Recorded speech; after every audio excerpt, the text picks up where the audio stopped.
and section nyo sa ating chat box, discuss lang ni Sir yung online class etiquette natin para lahat tayo ay madaling makakapag-function dito sa ating online class na walang magulo, na hindi tayo mahihirapan lahat. Sige.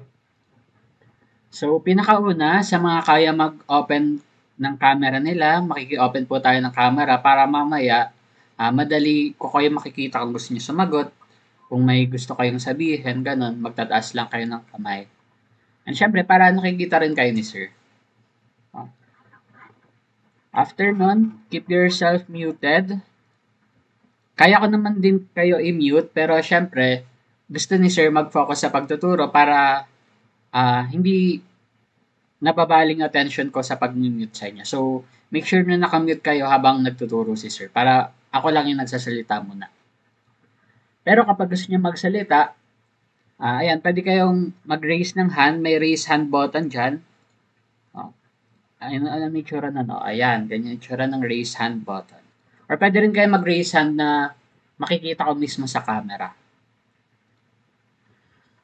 Ito, lastly, behave yourselves and do not do unnecessary things. So, wala pong mag-iingay, walang gagawa ng iba pang bagay para, ayun, mas madali niya maintindihan yung lesson and hindi kayo mahirapan sa periodical exam natin, sa second periodical exam. Malinaw po ba? Type yes kung naiintindihan po ng lahat.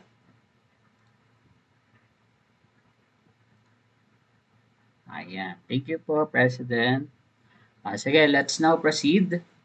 Ito pa pala, last na. Type your answer on the chat box. Kapag may tinatanong si Sir, then gusto niyo sumagot, pakilagay lang po yung answer sa chat box. Ayun.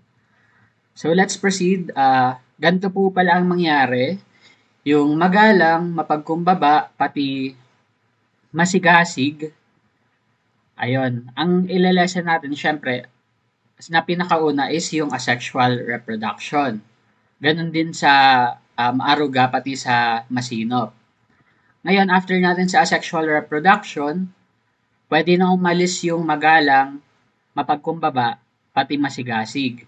Pero matitira dapat yung maaruga, pati yung masinop kasi hindi pa tayo napag-lesson sa meiosis 2. Tatry naman bilisan ni Sir, pero syempre, ayun, kailangan lahat ng maaruga, pati masinop, nasa online class mamaya para, ayun nga, madiscuss natin yung meiosis 2 since kayo yung nahuhuli. Diba since nung nakaraan, nung Tuesday last week yun, half day lang tayo. So, hindi ko na-discuss sa inyo yung meiosis 2. Anyway, sige, short recall muna tayo before we start. Meiosis yung topic natin last time. Ano ulit tawag dito sa kaliwa? Ano ulit cell yan?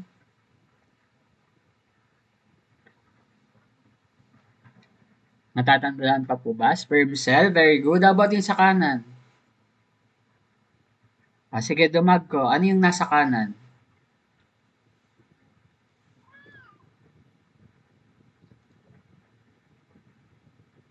Jacob, ano yung nasa kanan?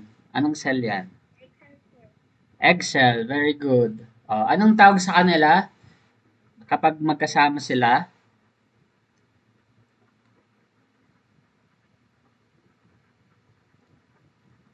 Gametes. Ayan, very good. Buti natatandaan pa. So, yung sperm cell and egg cell, collectively, ang tawag sa kanila ay gametes. Then, sila ay parte ng sexual reproduction. Pero syempre, di lang naman sexual reproduction ang meron tayo. Ano pa kaya yung isa? May idea ba kayo? May dadagdag lang na isang letter sa unahan. Sige, Ashley.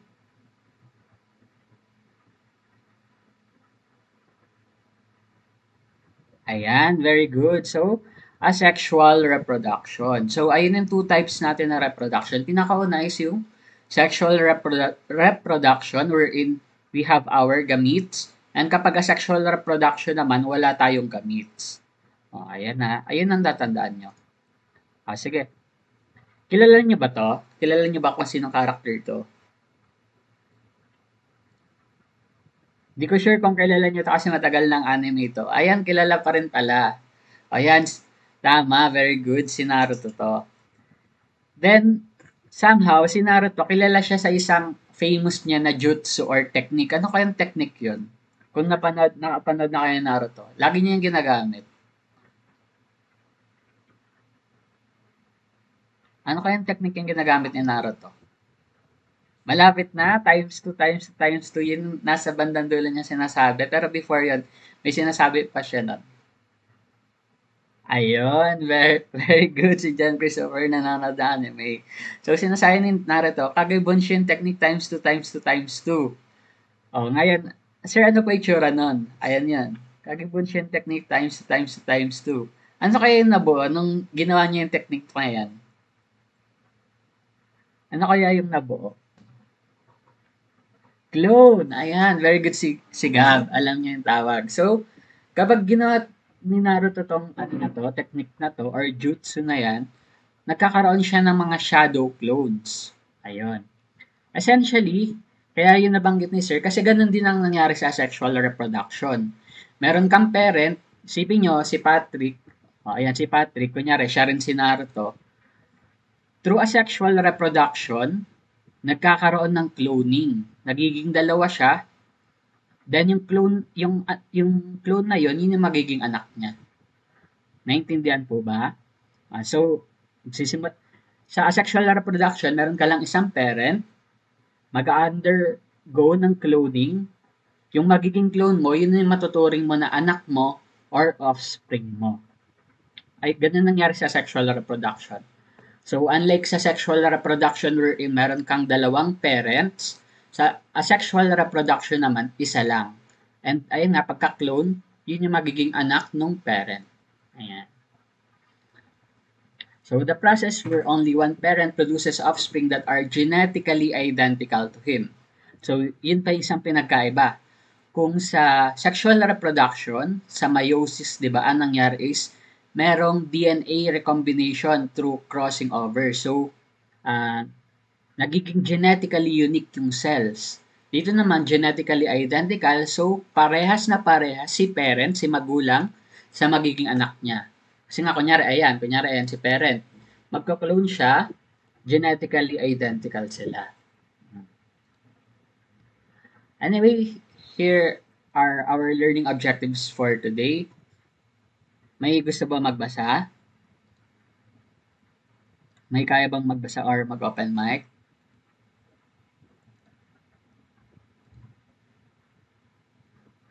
Ayan, feel ko nahihiya. Sige, babasahin. Ay, sige, si Heidi. Heidi, okay lang, pakibasa na lahat.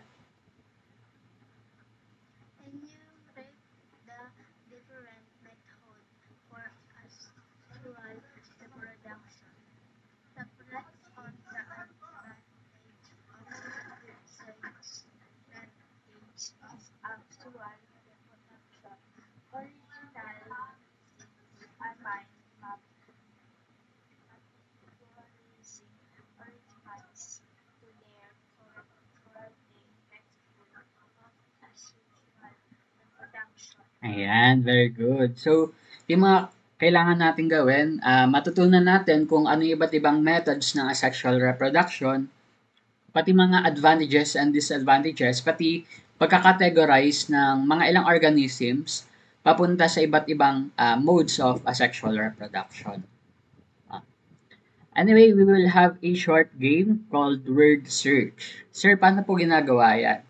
So, merong 9 organisms in total. Then, you will need to find as many as possible. You will list the organisms you found on the board.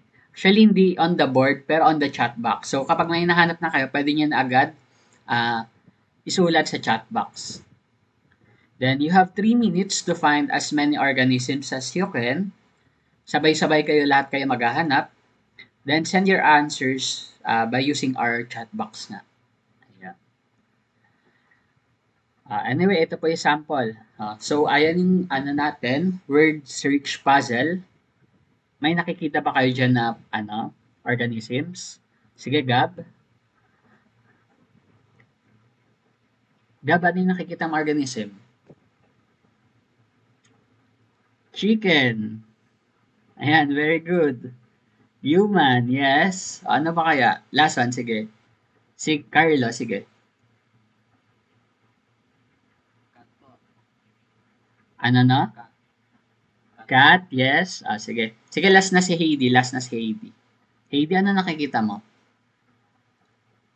Dog po. Ayan, dog. Very good.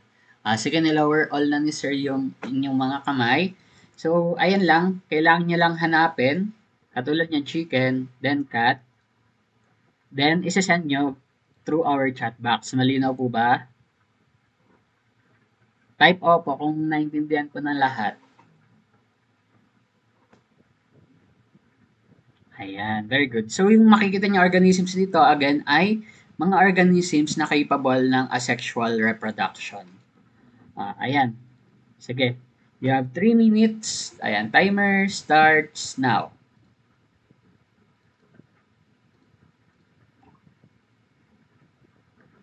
9 organisms in total yan.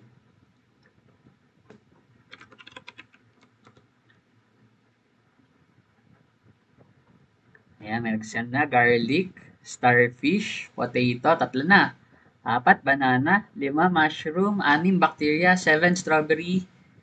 8, onion. 9, bacteria. Hala, kompleto na agad. Di pala kailangan ng 3 minutes. Ang bilis. Ayan, very good everyone. So, sige, reveal na natin yung answers, pero one by one. Good job sa lahat. Ayan. So, ayan, yung una nating dalawa is yung bacteria, pati yung hydra. Actually, 10 pala. Mali pala yung na-type ni Sir.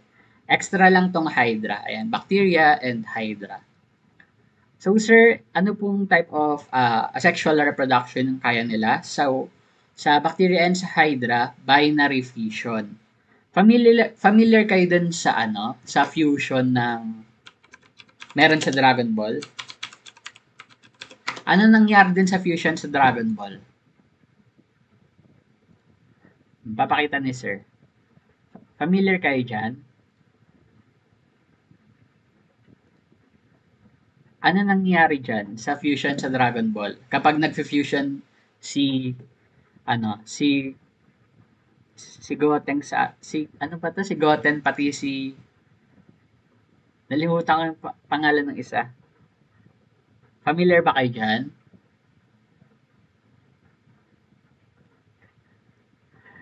Sige, mapakita ko yung itsura. Ayan. So, kapag nag-fusion sila, ganito mangyari. Ayan, si Goten pati si Trunks. Ipakita natin kung ano naging itsura.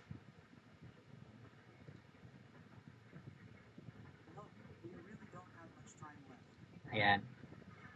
Ayan, nag-fusion na sila.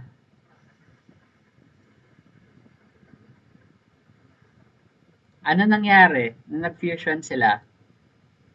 Ay, hindi nyo pala nakita, sorry. Ulit.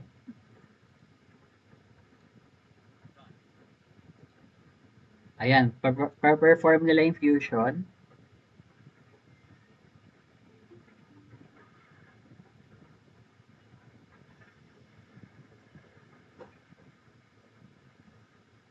Ayan. Ano nangyari sa kanila nag-fusion sila?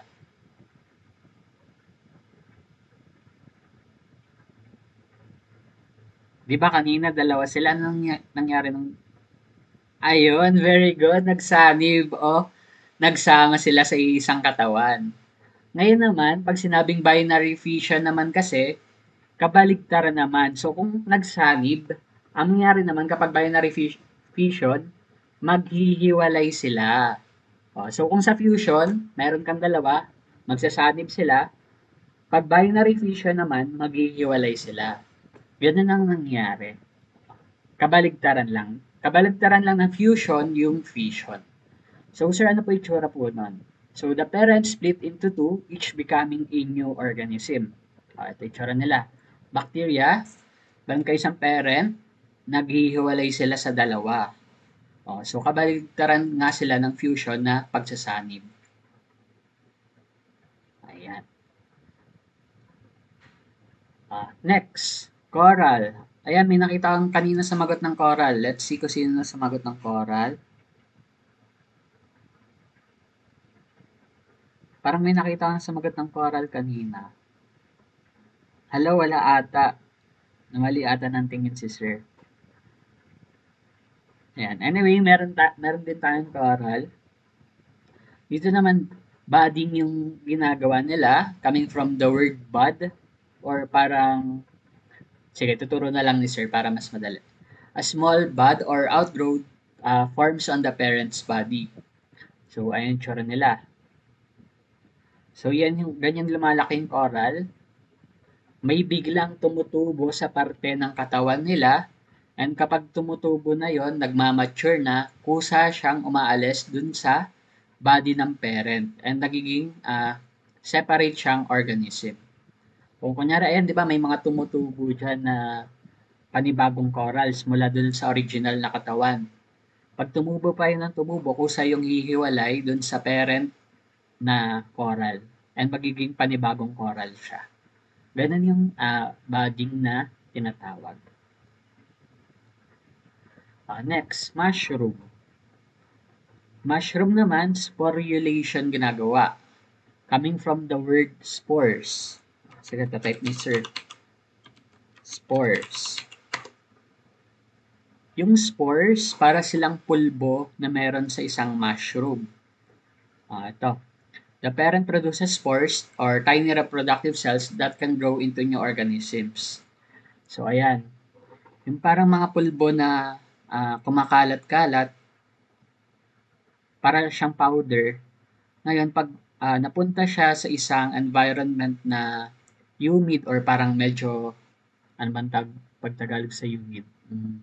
Medyo basa, may enough sunlight, may enough nutrients, mag-grow ng fungi or panibagong mushroom. Ano kayong commonly mushroom na kinakain nyo? Meron nan sa isang fast food chain. Saan kaya?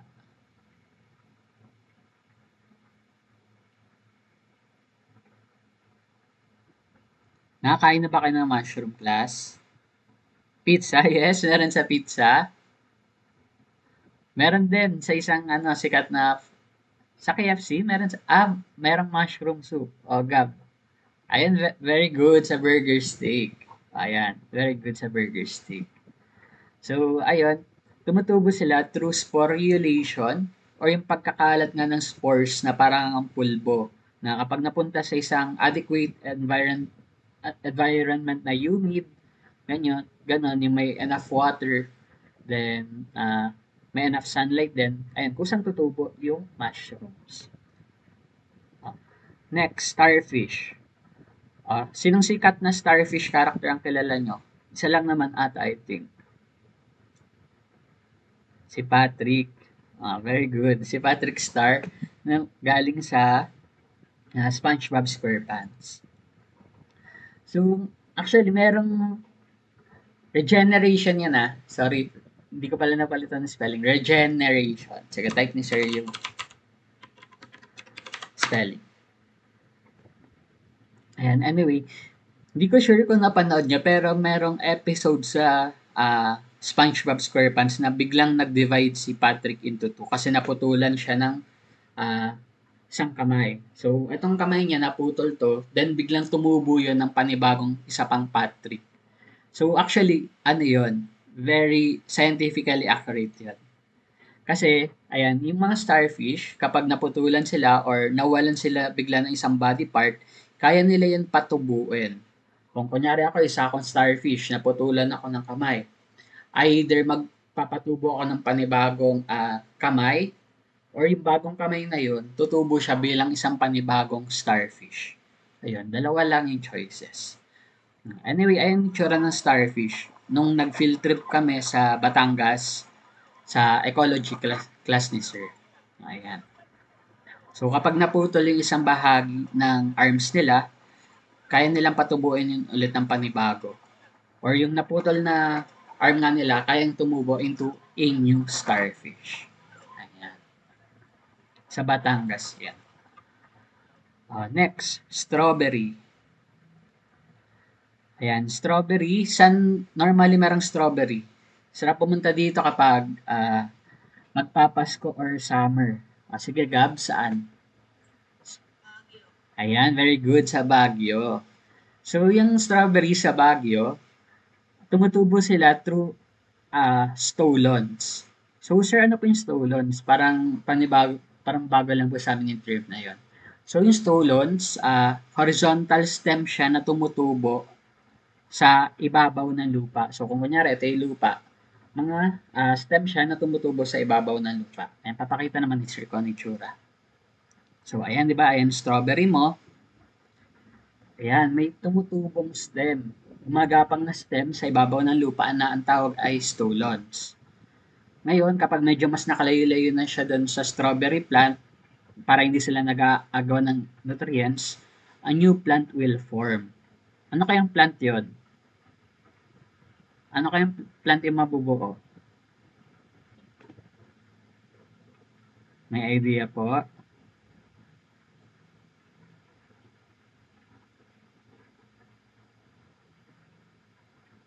Ano kayang plant yung mabubuo?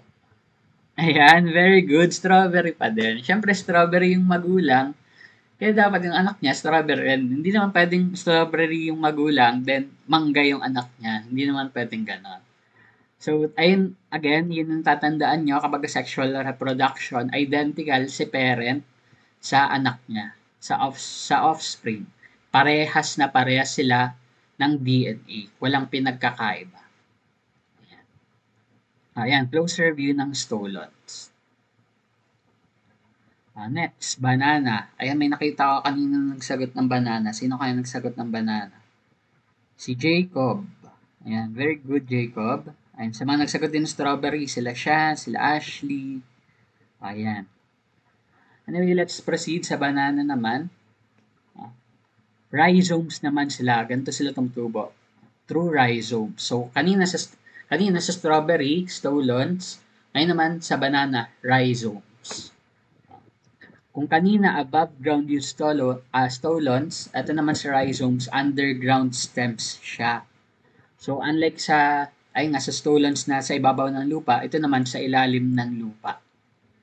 Ayan. So ayan yung banana tree mo. Mag-grow siya ng rhizomes or underground stems that grows sideways. And kapag medyo mas lumayo pa siya sa original na banana tree, para hindi sila mag-aagawan nga ng nutrients, a new plant will form. Sige, closer look. Ayan. Yung kulay beige or brown. Yung light brown. Next, potato. So, yung potato naman, through tubers siya tumutubo. Ayan. Baka medyo na-overwhelm na kayo sa dami ng panibagong terms. Gets naman ni Sir. So, don't worry. After naman ng class natin, sisiguraduhin naman ni Sir na magsasend si Sir ng reviewer or ng notes na pwede nyo isulat sa inyong notebook. Anyway, ayan nga potato, tubers siya tumutubo. So, yung tubers kasi are swollen underground stems. So, sir, nasan po yung stem po dyan? Parang wala naman pong stem ang potato. So, actually, yung tubers dyan is yung mismo ng potato. So, yung potato na yan, considered din siya as tubers. Then, kaya niyang magpatubo ng panibagong potato through an eye. So, kung meron kang potato, tutubo yung panibagong potato plant through dun sa eye. May mata po ba, sir, ang potato? Wala pong mata, pero yun lang ang tawag dun sa... Nasaan kaya yung eye dyan sa tingin niyo? Wala talagang literal na mata na parang pinagkakitaan syempre yung potato. Pero yun lang yung reference kung saan tumutubo yung panibagong potato plant. Saan kaya yung eye dyan? May idea ba kayo? Ano kayang kulay?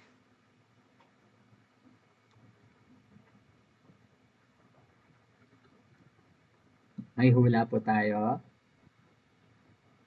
Sabi ni Gab, yung black daw.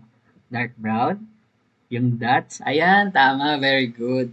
So, lahat na nung sagot nyo ay tama. So, yung mga spots na yan, katulad yan, ito pa, and yung iba pang parang dark spots, yung kinoconsider as eye. Diyan pwedeng panibagong tumubo yung isang panibagong potato plant. So, next time na sa tingin nyo, parang dumi yan, hindi yan dumi. Or hindi yan parang pinasukan ng uod. Ang tawag dyan ay eye. Unless syempre may malaking butas, ayun talaga pinasukan na talaga yun ng uod. Pero in this case, hindi. Ayan. Anyway, ayan nga. Through the eye, sige ulit, through the eye, pwedeng tumubo ang panibagong potato plant. Ito, last na tong dalawa na to sa tingin ko.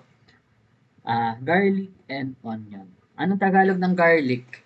Pati onion.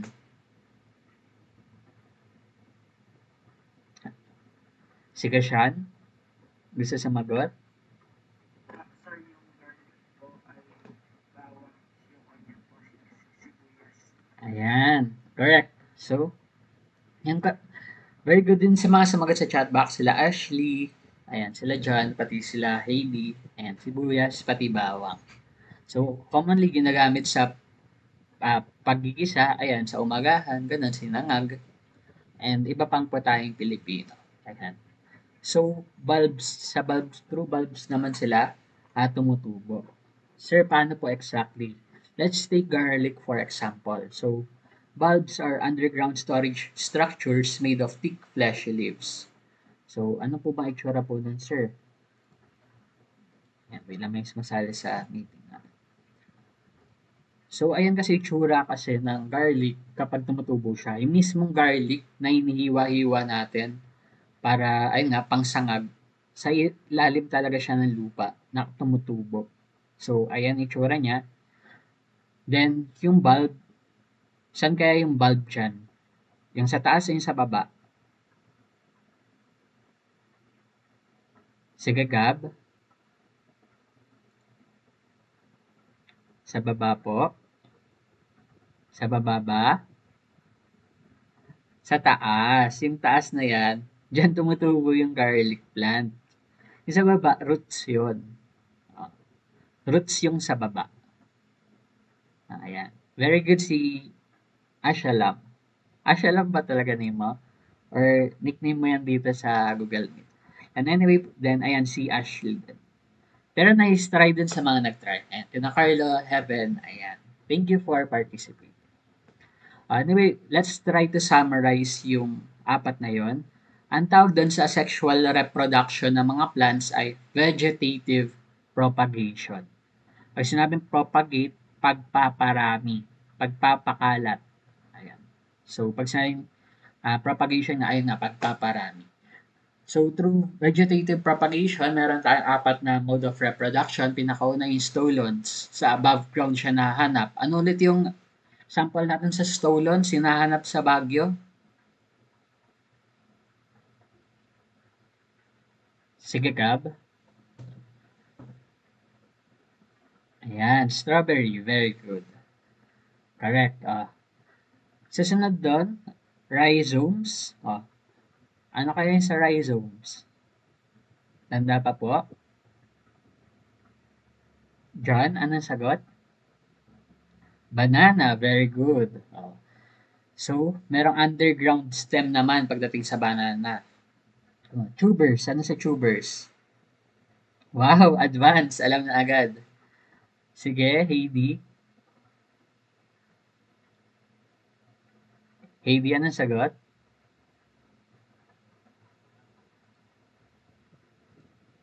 Potato. Very good. Ayan, kahit ang napala muna kayo mag-reason since hindi naman kayo mag-open mic. Kahit type niyo na lang yung sagot niya sa chat box. Wala, si bulbs. Ano kayo sa bulbs? Grabe. Naka-ready na agad.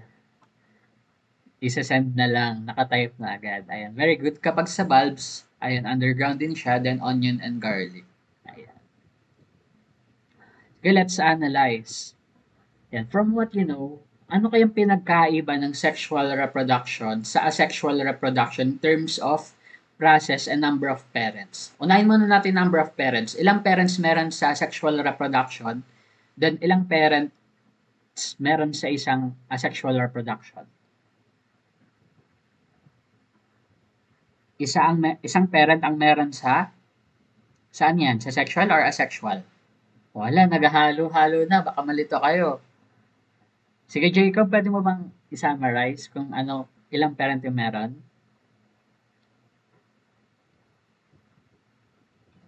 Sir, saan? Parehas.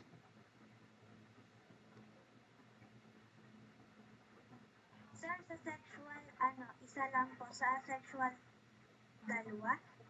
For sure, sir. Ayan, nagkabaligtad lang, pero at least tama idea. So, sa sexual, again, meron ng gamete or yung sperm cell, pati egg cell, kaya dalawa parents mo. Saan ba nanggagaling yung sperm cell? Saan nanggagaling yung sperm cell? Sige, kahit type nyo na lang yung sagot nyo. Sa lalaki or kay tatay. O, saan nanggagaling yung egg cell?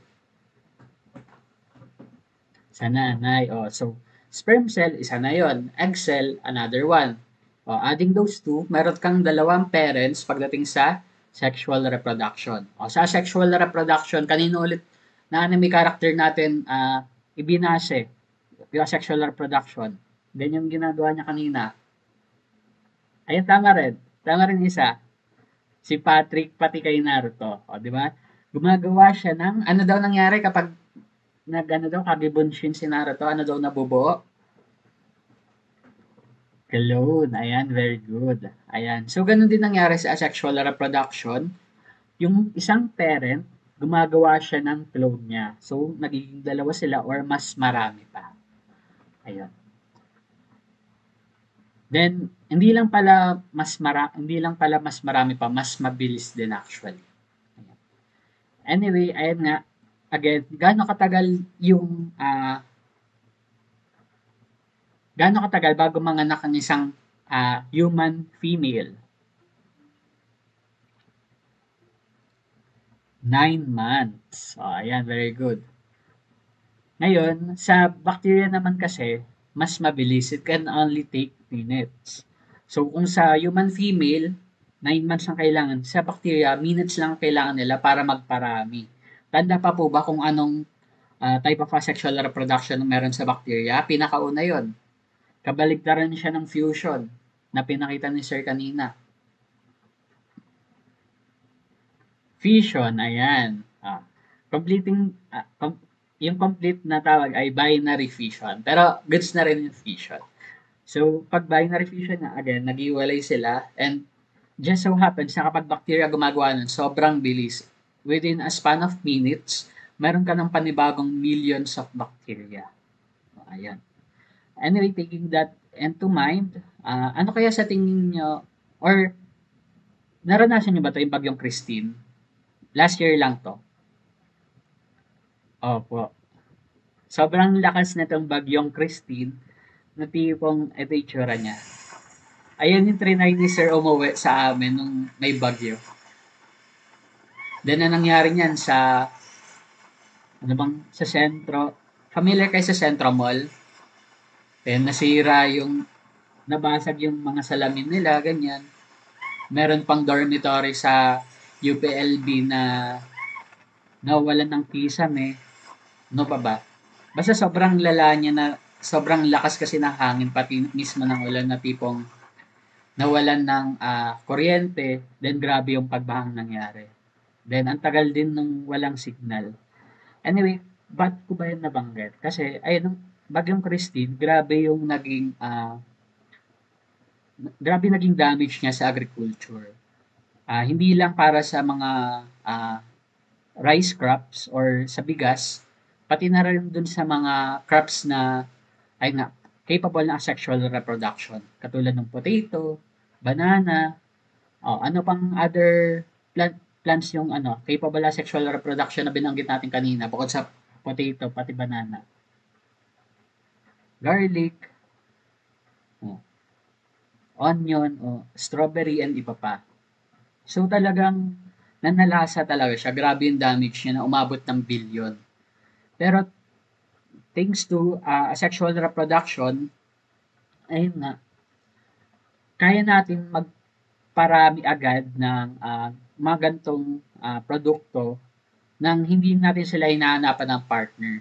Kasi nga 'di ba, magpatubo ka lang ng isang garlic, kalaunan, kaya na rin niya magpatubo pa ng panibagong garlic kasi nga asexual reproduction nga. Then, in comparison sa sexual reproduction na kunyari sa human female nga na inaabot ng 9 months, pag sa sexual reproduction naman, mas mabilis. So, mas madali tayong makakabangon sa naging pananalasa ng bagyo. Pero syempre, with ample or sufficient or enough na tulong mula sa ating gobyerno and ayun nga, sa ating mga lokal na pamahalaan. Ayan. Bukod doon, ayan, ano kaya yung mga proseso na pwedeng makasira sa ating mga corals? May alam ba kayo? May mga certain practices yung mga mangingisda or mga tao na sadyang nakakasira ng mga corals. Illegal fishing, yes. May tama, meron din mga ano parang illegal na pagkuha kapag kinukuha sila, sinisira, ganyan. Dynamite fishing, ayan, very good. And basura. Ayan, bombing. Ayan. Grabe yung bombing, pero ayan, dynamite yung ginagamit nila. Ayan. So, anyway, ayan. Capable din tayo na mag-intervene sa mga ganong practices and patubuin ulit yung mga corals through coral reef restoration. So, sir, ano pong ginagawa dito? Ano ulit yung asexual reproduction na capable ang mga corals? Hindi discuss ni sir kanina. Magbibigyan ako ng clue sa chat box. Ay, may sagot si Shan. Shan, ano daw, ano yun? Asexual reproduction. Sir, budding po. Ayan, very good. Oh. So, ang ginagawa nila, kumukuha sila ng certain part lang ng coral, then somehow parang ipaplant nila yun sa isang, hindi ko sure kung saan nila pinaplant, pero ayun nga, may pinaglalagyan sila, then kusa na yung tutubo. Kasi nga again, sa budding, merong outgrowth. So, kung kunyari, ganyan lang kalaki muna yung coral. Oh, so, patuloy yung tutubo hanggang sa kusang umiwalay yung tumutubo na outgrowth or body part na tumutubo from the coral. So, ganun din ginagawa sa coral reef restoration. Ayan. Anyway, short quiz tayo, pero dito na lang sa chat box. So, kada items, sasabihin nyo lang yung sagot nyo, then i-reveal ko na agad yung answer. Ayan, sige. Number 1. After Typhoon Christine damaged large areas of banana and taro farms, farmers quickly grew new plants using stems and tubers. What advantage of asexual reproduction is shown here? You may now type your answers and send it through the chat box. Yan, marami nag-A, may nag-C din. Let's see kung anong tamang sagot. Ayan, C. So, it allows fast regrowth without seeds. Oh, ayan. May mga humabol ng C. Di ba nga, ayun nga, yung kanina nalasa yung Typhoon Christine and thanks to asexual reproduction na in comparison sa mga tao or sa human females na 9 months kaya rin ng baby or ng anak nila, sila mas mabilis katulad sa mga bacteria na within a matter of minutes kaya na tumubo agad. Ayan. Next, number 2. Bacteria can divide every 20 minutes. After several hours, a single cell can become millions. What does this show about asexual reproduction? Ang sabi A, B, D. Let's see kung anong tamang sagot. Ayan, it produces many offspring in a short period of time. Ayan. Normally, kapag sexual reproduction, mas mabilis siya kumpara sa sexual reproduction. Number 3. Coral fragments in Batangas are being grown in underwater nurseries to restore damaged reefs. What type of sexual reproduction is being used? Wala, ba't may Q dyan? Pero feel ko A yan. A. Let's see kung tama. Ayan, very good. A. Pag binary fission, sa hydra yan, pati sa bacteria. Pag fragmentation or regeneration, sa starfish. Pag sporulation, sa mushroom. Number 4. If a potato plant catches a disease, all the plants grown from it also get infected. What disadvantage of asexual reproduction does this show?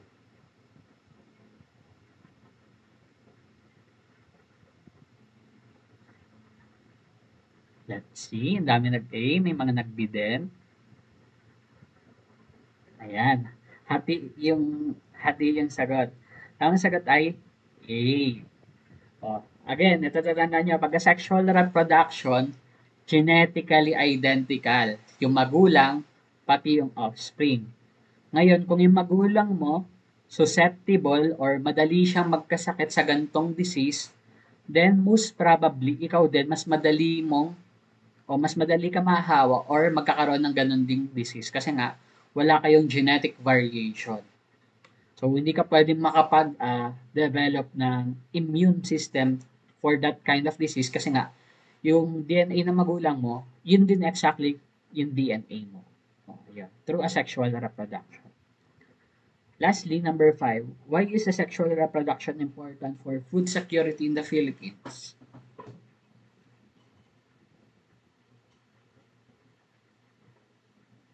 D, D, D, ayan. Hati yung sagot. Let's reveal the answer. D, ayan nga. Through asexual reproduction, mas madali tayong makakabangon sa pananalasa ng mga bagyo. So, pag sinabing food security kasi, ibig sabihin may sapat na pagkain para sa lahat. Ngayong meron tayo sexual reproduction, mas madali tayo makapagpatubo ng mga crops o mga pagkain na normally kinakain natin. Syempre, katulad ng patatas, garlic, onions, and other food na tinatanim natin. Ayan. Anyway, that ends our class for today. Pero before ko kayo dismiss, may reminders lang si Sir. Pinakauna, sa Summative Test 3, you will take your test via Google Forms. So, kailangan po na meron kayong Google account. Ngayon, kung may Google account, kung wala pang Google account pala, dun sa pinost kanina ni Sir, dun sa Facebook group, meron doong tutorial kung paano gumawa ng Google account. Then, mamaya ko siya ipopost 2 p.m. Actually, sige, popost ko na to ng mga bandang 12 p.m. 12 p.m. popost ko na. Kaya 2 p.m. nakalagay dyan kasi inaasahan ni Sir by schedule yung klase natin. Like, kunyari, sa Magalang kanina, 7:45. Then sa Masinop, 1:05 start ang klase nila. Pero since lahat naman kayo sabay-sabay na, 12 p.m. na yung magiging posting ng test. Then yung test, available siya until Friday, 5 p.m. After po ng 5 p.m., magsasarado na yung Google Forms. Hindi na kayo makatake ng summative test. Next, may in-apply na plug-in si Sir or sistema na kaya mag-track ng behavior niya sa pagtatake ng test. So, wag po tayong mandaraya, okay? Hindi ko na siyempre sasabihin kung ano yung mga ways kung paano ko kayo natatrack sa pandaraya para at least wala kayong idea. Pero, syempre, as much as possible, actually, dapat yun lang talaga, ayan, i-take po natin yung test honestly. Kasi, and syempre, hindi lang naman si Sir niloloko niya rin sarili niyo kasi wala naman pala kayo natutunan. So, ang mainam niyong gawin ay mag-review ng maayos, gamitin yung binigay ni Sir na notes.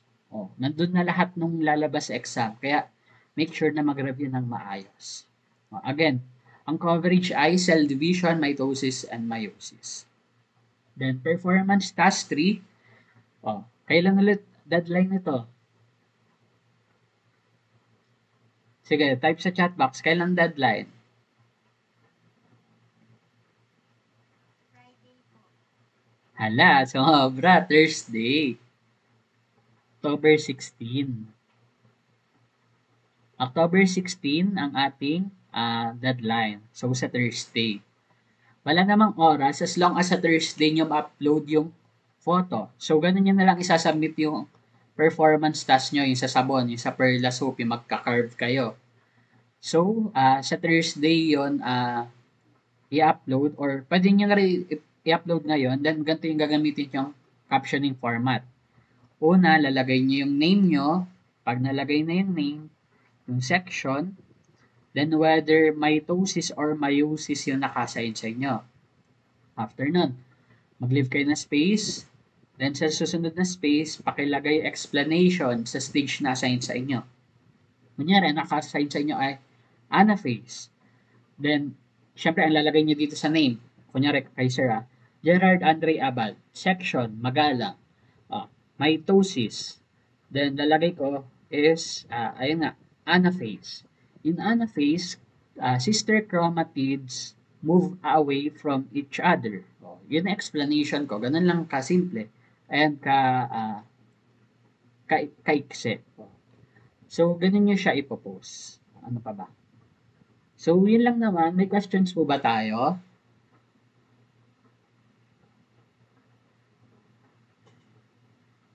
Ayan. Before we end, sige, wait lang. May papakita pa pala si sir na isa. Sorry. Wala mo na aalis ha. Wala mo na aalis. Ayan. Sige, walang tanong. Wala mo na aalis. Wait lang po.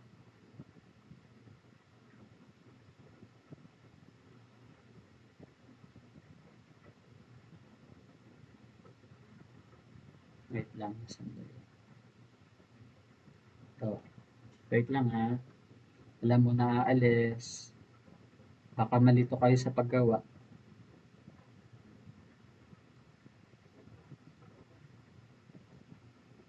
Ayan. Again, ang naka-assign sa inyo, either mitosis or meiosis 1 lang. Hindi po leader ang magpo-post. Kung sino po yung magpapasa, siya rin po yung magpo-post. So, kapag prophase 1, ganito dapat itsura ng cell na mabubuo nyo dun sa sabon. Pag metaphase, ganito. Pag anaphase, ganyan. Pag telophase, ganyan. So, tagi-isang cell lang yan sa isang sabon. Kahit wag nyo na gawin tong spindle fibers or yung broken lines, okay lang. Kahit wala ng spindle fibers. Ang mahalaga kay sir, ayan, syempre, yung hugis ng cell, merong nuclear membrane, yung kulay green, pati yung chromosomes. Kung nahirapan kayo sa centrioles, sige, okay lang din. Kahit ano itsura ng centrioles nyo. Then, wag na yung spindle fibers kasi medyo mahirap. Yung spindle fibers ay yung broken lines. O, kahit wag na yung mga broken lines na yan. As long as nandun yung chromosomes, nuclear membrane,